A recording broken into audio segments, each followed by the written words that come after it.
میں منصور سعید science teacher تھا ساہیوال میں. مجھے جعلی طور پر سروس سے نکال دیا گیا. میری تنخواہ 1/8/2016 سے اب تک بند ہے.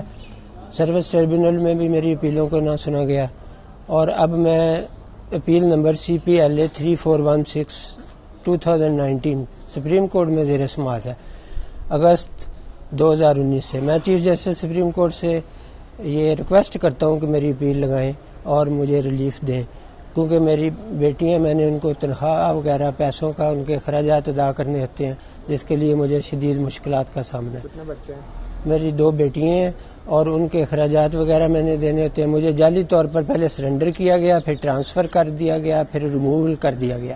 مجھے کہیں بھی میرٹ پہ ریلیف نہیں دیا گیا. میں چیف جسٹس سپریم کورٹ آپ سے یہ گزارش کرتا ہوں، میں کئی سالوں سے سپریم کورٹ میں پھر رہا ہوں. جب سے چیف جسٹس ثاقب نثار صاحب تھے اس وقت بھی آتا رہا ہوں، درخواستیں بھی دیتا رہا ہوں.